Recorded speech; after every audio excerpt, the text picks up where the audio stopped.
I wish I'd known before I started this journey is about stretching. Stretching, stretching, stretching. I know I've said it before, but I didn't even follow my own advice. And stretching is key.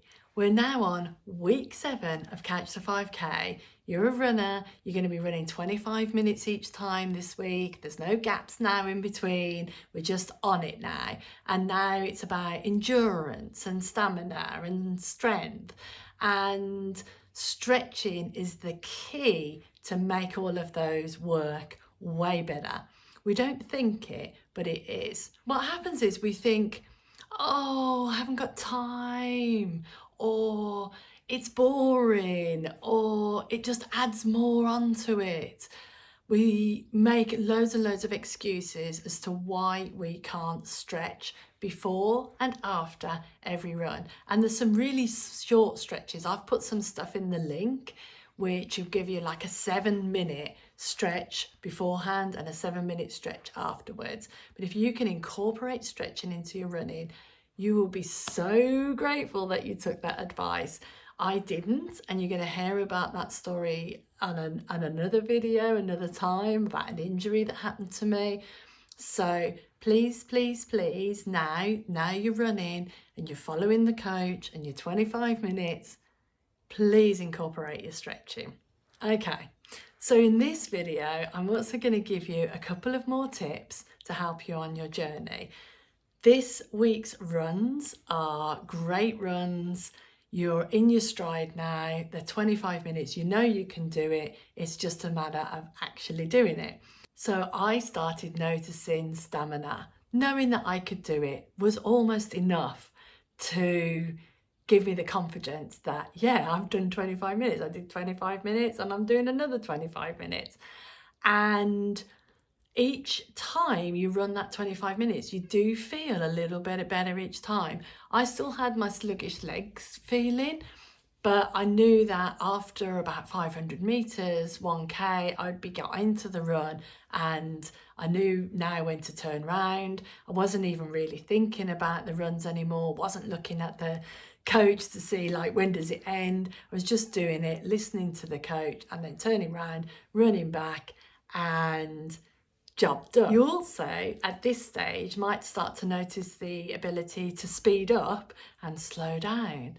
Now, it didn't come massively for me at this stage, but I did start to notice when, oh no, I need to go a little bit faster, you know, I need to get a wiggle on. And I enjoyed all the runs. It starts to feel like it gets easier. It starts to feel like it's way more achievable, and it starts to feel like this is just what I do now. I go out 3 times a week and I run and stretch. Okay, 2 more things that I wish that I'd known at the start of my journey. The second one is strength. A physiotherapy friend of mine called us the COVID runners. The COVID runners, which is true. Like, we started running during COVID. Okay, it's not an insult, it's a good thing.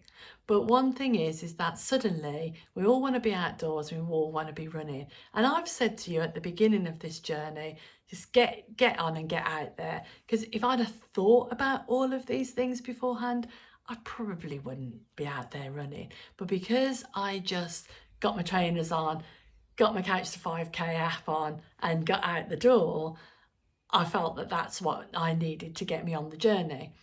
But now on week 7, you're a runner. The coach has already told you're a runner. So you really want to start to be thinking about what helps me be a runner. And one of the things that helps you be a runner is strength. So it's not just your legs, is it, that helps you run? It's your glutes. You want your glutes switched on and powerful and propelling you forward. It's your core. You want your core activated. And I hadn't really thought about those things. So it's at this point now where I totally recommend that you start to think about other strength exercises that are going to help you. Maybe you incorporate them into your routine. Maybe you do them on your days off. Maybe you do 2 runs a week and do strength as the third bit of exercise that you do that week. But start to think about what that might look like for you. And the third tip is rest. Now, we haven't talked much about rest because the coach says have a rest day. So I've been assuming that you've been following the coach, and I did. In our virtual group, we all followed the coach, we had our rest days, and we made sure that we ran so that we could have our rest days. However, it can be tempting in your plan when you're planning your runs to think that, oh, well, I can't run that day, so I'll run 2 days on the bounce here. I'd like you to remember at this point, you're still a beginner runner. I'm still a beginner runner. And we need to make sure that we are looking after our bodies. If you look after your body, then you can do the running. You're not a machine. You're not just getting out there and doing a run and that's it.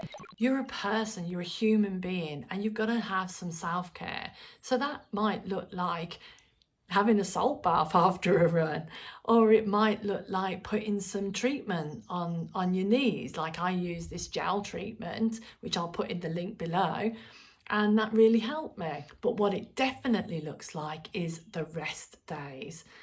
In between each of your runs, make sure you have a rest day. It allows your body to recuperate, it allows your muscles to recuperate, and it allows you to be a better runner in the end. Now, the last little sneaky mindset tip that I'm going to give you, because you've watched all the way through to the end, is staying present.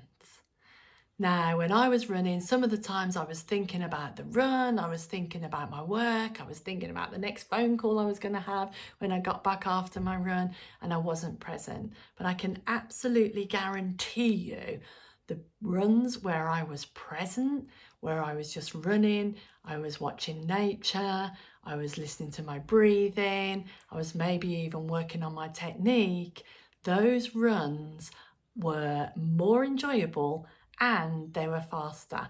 I noticed that when I started to really think about work or plot something in my mind, my running got slower. No surprise, really. But if you can learn to be present during your runs, it is so good mentally. It totally refreshes you. I wanted to give another big shout out to Kate, who's nearly finished her Couch to 5K journey, and she's done a fantastic job.